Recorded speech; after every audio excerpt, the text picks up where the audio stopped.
네, 지금부터는 더불어민주당과 국민의힘 양당 대변인을 차례로 연결해서 정치권의 주요 현안에 대한 각 당의 솔직한 견해를 들어보도록 하겠습니다. 먼저 민주당 박성준 원내 대변인과 만나보겠습니다. 안녕하세요. 네, 안녕하세요. 반갑습니다. 예, 반갑습니다.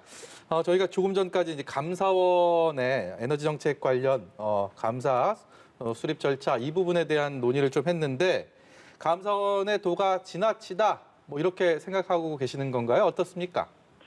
앞서도 저도 얘기를 좀 듣다 보니까 이 감사원의 이 감사가 정책 감사냐 뭐 이렇게 보는 시각이 있는데 정책의 의미를 좀 잘 파악을 해야 될 것 같아요. 이제 민주주의 원리 중에 하나가 뭐냐면 국민이 이제 대표를 뽑지 않습니까? 네. 그 대표는 그러면 뭐를 통해서 국민에게 다가가냐면 정책을 통해서 다가가는 거죠. 예. 뭐 복지 정책이라든가 외교 정책이라든가 에너지 정책, 원전 정책인 것이죠. 그래서 이 문재인 정부의 에너지 정책이라고 하는 것은 탈원전 정책, 또 에너지 전환 정책을 가는 거고 예. 거기에 따라서 원전 1호기 조기 폐쇄를 결정했는데 이 조기 폐쇄 결정이라는 것도 단순하게 파악을 해서 결정하는 것이 아니라 경제성이라든가 원전의 안전성이라든가 또 사회적으로 어떻게 받아들이는지 수용성이라든가 예. 또 전력 공급의 지속 가능성 이런 것들을 다 따져서 결정을 하는 겁니다. 근데 이번에 이제 감사원에서 감사를 하겠다라는 것은 이제 전력 수급 계획을 바꿨다. 따라서 에너지 기본 계획에 어긋나는 거 아니냐라고 하는 야당의 전 의원이 이제 공익감사를 청구하면서 이것이 이제 받아들여진 것인데. 네. 한번 따져볼 필요가 있을 것 같아요. 국무회의라는 게 있지 않습니까? 그럼 국무회의에서 정부 정책을 결정을 하는 건데 전력 수급 계획을 바꿔야겠다라고 하는 정책적 판단에 의해서 결정을 하는 것이죠. 그러면 이것은 당연한 정책적 사안인 건데 감사원에서 이 정책적 사안을 왜 감사를 하겠다라고 하는 것인지 민주주의의 기본 원리에 맞지 않다 이렇게 말씀드리고 싶고요. 네. 다시 한번 그 원전의 가장 기본적인 특성은 안전성이라든가 또 사회적 수용성 이게 매우 중요합니다. 이것을 다 따져서 문재인 정부의 원전 정책이 수립되고 또 에너지 전환 정책이 수립됐다라는 면을 강조하고 싶고요. 또 예. 감사원도 이 부분을 받아들여야 된다. 네. 드리고 싶습니다. 예, 이번에는 사면론에 대해서 좀 여쭤보고 싶은데요. 박근혜 전 대통령이 어제 징역 20년형을 선고를 받았습니다. 때문에 사면론이 다시 일고 있는데 민주당에서는 앞서 당사자들의 사과 또 반성이 먼저라는 입장을 밝힌 바 있으시잖아요. 이게 반드시 좀 충족돼야 되는 선결 조건이라고 보시는 건지 듣고 싶습니다. 이제 사면에 뭐 얘기가 나오면서 여러 이제 논란이 일고 있는데요. 네. 먼저 이제 박근혜 전 대통령과 관련된 이 사건의 본질을 좀 바라볼 필요가 있을 것 같아요. 이 사건은 국정농단 사건이었습니다. 왜 이 사건이 불거지게 된 거냐면 우리가 이제 정부라고 하는 것이 이제 국가 운영이라고 하는 것은 제도를 통해서 이루어지는 거 아니겠습니까? 예. 그런데 이 국정농단이라는 것은 비제도권, 그러니까 비선이라고 하는 최순실, 그러니까 최서원이 이제 실명인 것이죠. 네. 이 사람이 들어와서 국정을 농단했다라는 거예요. 그래서 대통령 과연 이 일을 무엇을 했느냐의 발단부터 출발하는 것이죠.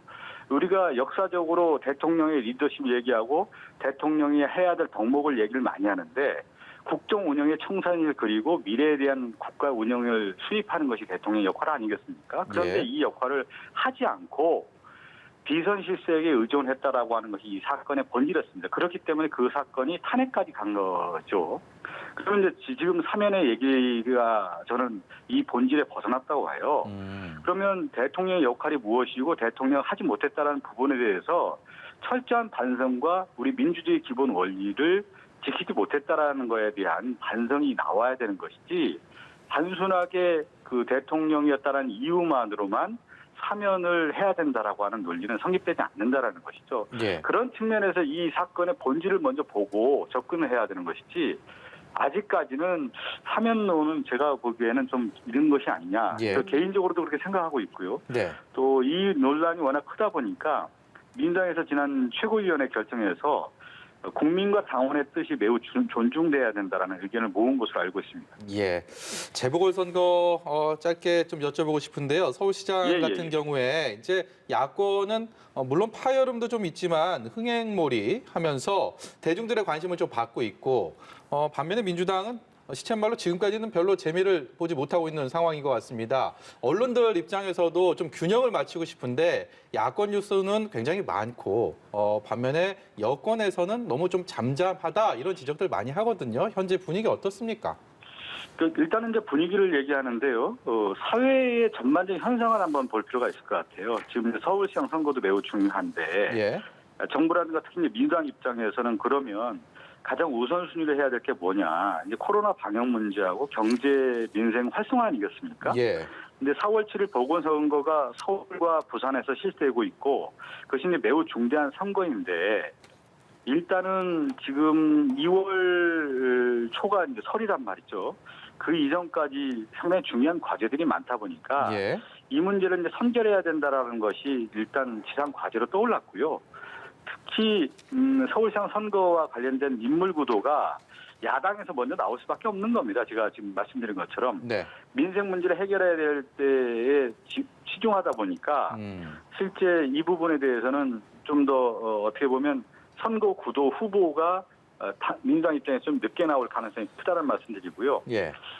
이제 우상호 의원이 이제 열심히 좀 뛰고 있고 저는 박영선 중소기업벤처부 장관도 나오지 않겠느냐 이렇게 조심스럽게 예측하고 있습니다. 그렇다고 예. 보면은 아마 인물 구도가 형성이 된다고 하면은 뭐 우상호 의원도 그렇고 박영선 장관도 워낙 뭐 출중한 인물들이기 때문에 예.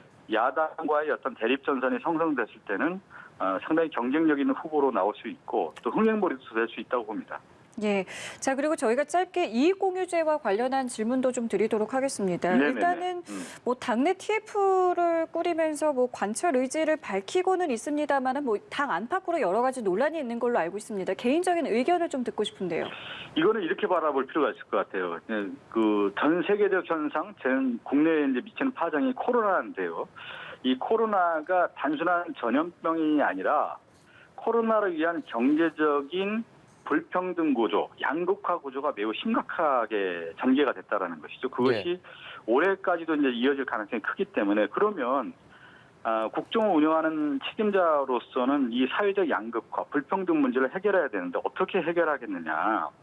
방역이 성공을 이룬 것은 공동체 정신이 큰 역할을 한 거 아니겠습니까? 예. 그러면 경제와 양극화 문제에 있어서도 우리가 한번 생각해 보자는 것이죠. 네. 그러면 이익을 공유를 해서 선순환 구조로 만드는 것이 매우 중요하다. 그래서 공동체를 살리기 위한 정책적 고민에 의해서 이익 공유제가 나왔다. 예. 이런 취지를 먼저 이해하고 접근할 필요가 있고요. 그것을 이제 앞으로 좀 더 당에서도 그렇고 정부에서도 그렇고 신중하게 접근할 것이다. 이렇게 생각하고 있습니다. 네. 오늘 말씀 여기까지 듣도록 하겠습니다. 고맙습니다. 감사합니다. 네, 감사합니다. 네, 민주당의 박성준 원내대변인이었고요.